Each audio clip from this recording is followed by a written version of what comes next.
அனைவருக்கும் காலை வணக்கம். இந்த காணொளியில் கோயிலின் வடிவமைப்பு, அதற்கான நுணுக்கங்கள், கோயில் வழிபாட்டு முறை ஆகியவற்றை காணலாம். நம்முடைய பழங்கால கட்டிடக்கலை பல்லவர் காலம், சோழர் காலம், பாண்டிய மன்னர்கள் மற்றும் விஜயநகர அரசர்கள் காலத்தில் சிறந்து விளங்கியது. அந்த கட்டிடக்கலை மற்றும் சிற்ப ஓவிய கலைகளுக்கேற்ப பல நூல்கள் இருந்தன. அவற்றில் கிடைத்த தற்போதுள்ள சில நூல்களை கீழே காணலாம். 1 மயமதம், 2 விஸ்வகர்மமியம், 3 மானாசாரம், 4 ஐந்திரமதம், 5 காஷ்யாபயம், 6 சாரஸ்வதியம், 7 பிராமியம், 8 சகலாத்ததிகாரம்.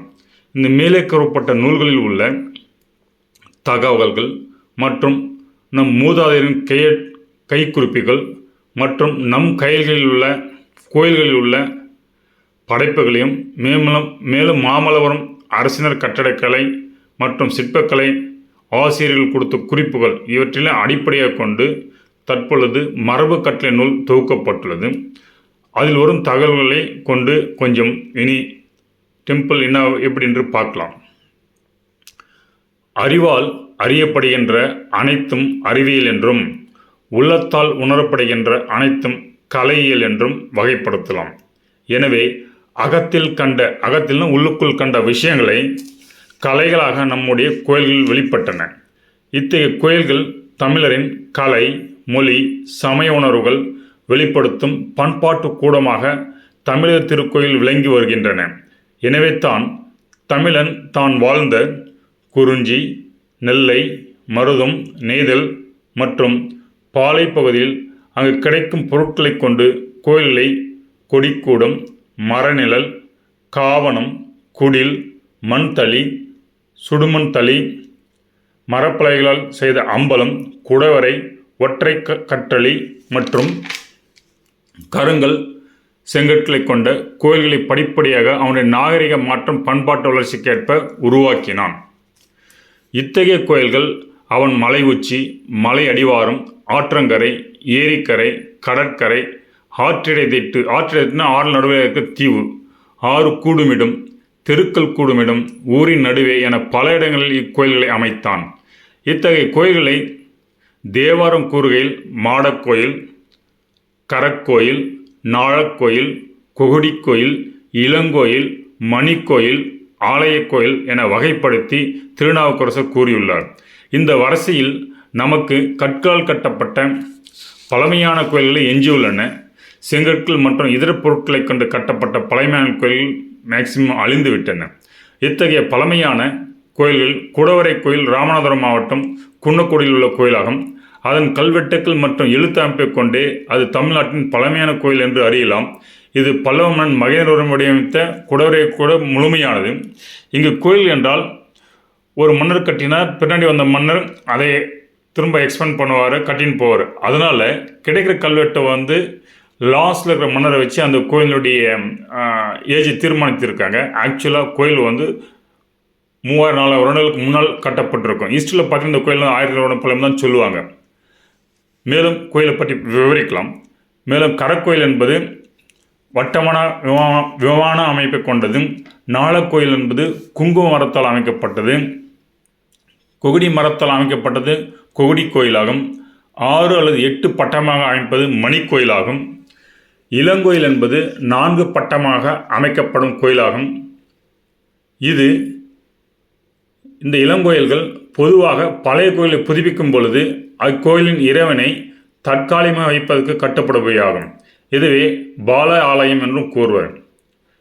யானையின் பின்புறம் போன்ற வடிவுடைய விமான அமைப்பை கொண்ட கோயில் ஆலக்கோயில் எனப்படும். மாடக்கோயில் என்பது பல அடுக்குகளை உடைய கோயிலாகும். இதுக்கு சீர்காழியில் உள்ள சிவன் கோயிலை சொல்லலாம். இந்த கோயில் என்பதே ஆலயம் என்று வந்தது. ஆலயம் என்பது ஆன்மா பிளஸ் லயம். ஆன்மா லயக்குமிடம் ஆலயம், அதுதான் ஆன்மாலயம். இதுவே மருவி ஆலயம் என்ற பெயர் பின்னாளில் வந்தது.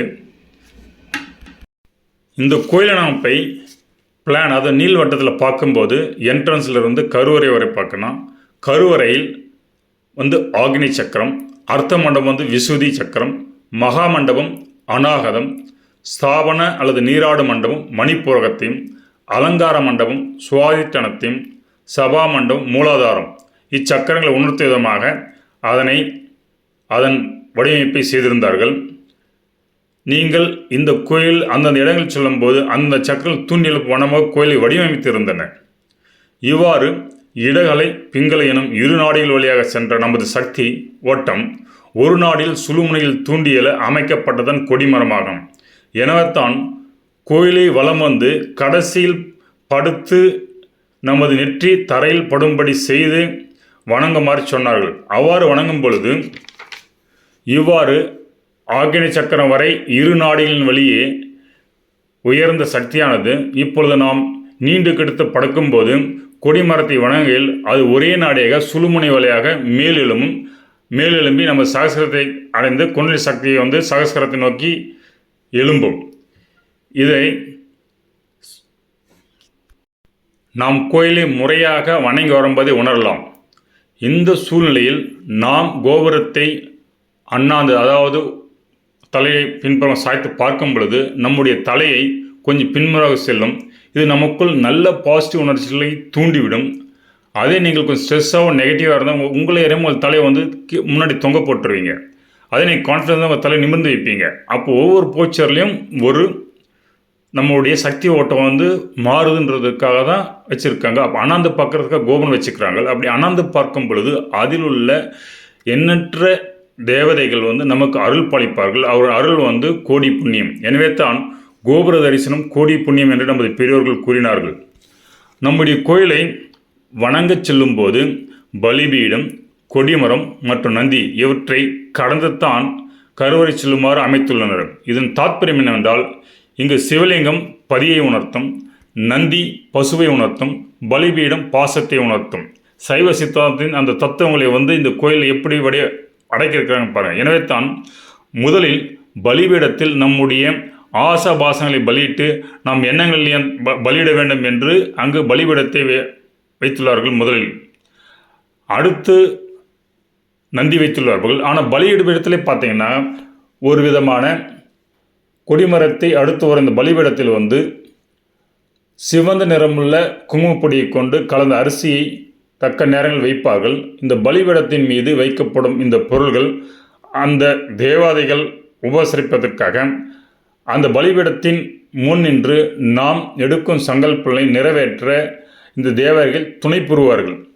ஒவ்வொரு பின்னாடியும் ஒரு சயின்ஸ் இருக்குது. எனவே பலிபீடத்தில் நின்று நம்முடைய ஆசபாசங்களை எல்லாம் துறந்தோம் என்று நாம் டிக்ளேர் பண்ண ஃபஸ்ட்டு. அடுத்து நந்தியை பார்க்கும் பொழுது நாம் பசு என்று உணர்ந்து பந்த பாசங்களையும் நான் கடந்து விடுவேன் என்று சொல்லும் விதமாகத்தான் நந்தியின் காதில் அதை நாம் சொல்லி நம்முடைய சங்கல்பம் எடுத்து இந்த வைராக்கியக்கூடிய ஏகாக்கிர மனநிலை ஒரே ஒரு எண்ணம் இருக்கிற மனநிலை இல்லைதான் இறைவன் நாமத்தை இறைவனுடைய பேரை சொல்லிக்கொண்டே கருவறையை நோக்கி நாம் உள்ளே சென்று இறைவனை தரிசிக்க வேண்டும். அதனால தான் கருவறையில் ஃபோனோ இல்லை தேவையில்லாம் பேசக்கூடாது, ஒன்லி இறைவனை நாமத்தை சொல்லுவாங்க. அப்போது இந்த பல பேர் ஒரே மனநிலிருந்து ஒரே நாமத்தை உச்சரிக்கும் போது அந்த பாசிட்டிவ் எனர்ஜி எல்லாருக்கூடையும் எனர்ஜி பாசிட்டிவ் ஆக்கி அந்த நிலையில் நம்ம இறைவனை பார்க்கும்போது அந்த சக்தி நீங்கள் நல்லா உள்வாங்க முடியும். இதில் நீங்கள் கடைபிடித்து பாருங்கள். அப்படி அந்த உயர்நிலையில் இருக்கும்போது நம்முடைய அலைவரிசம் உயர்ந்திருக்கு.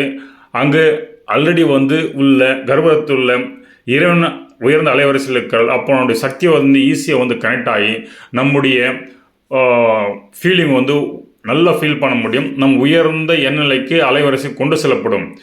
அவனுடன் வெளிப்படும் சக்தி நம்மால் எளிதில் உள்வாங்க முடியும்.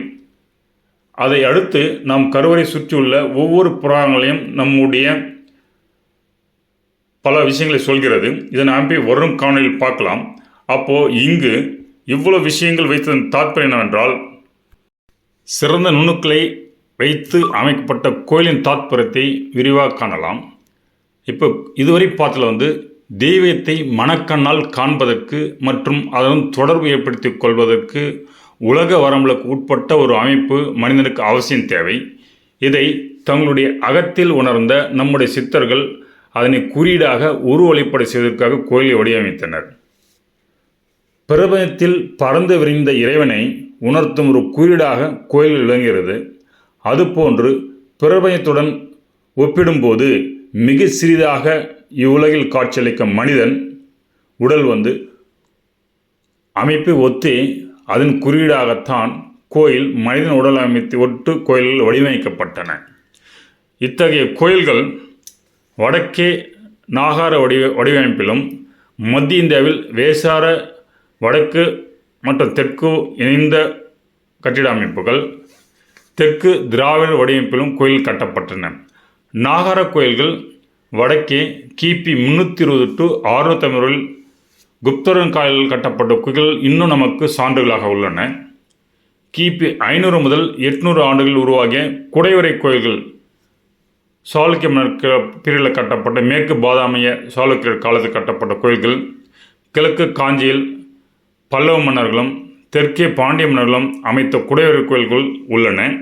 இந்த குடைவரை கோயில்கள் பிற்கால பாண்டியர்கள் கல்வெட்டு இருக்குது. ஆனால் முற்கால பாண்டியர்களை உருவாக்கிறார்கள். அது கல்வெட்டுலனால இந்த கோயில் பிற்கால பாண்டியரின் கல்வெட்டில் வைத்து ஏஜை கணக்கிடுறாங்க. ஆனால் அந்த கோயில்களும் மிகவும் பழமையானது.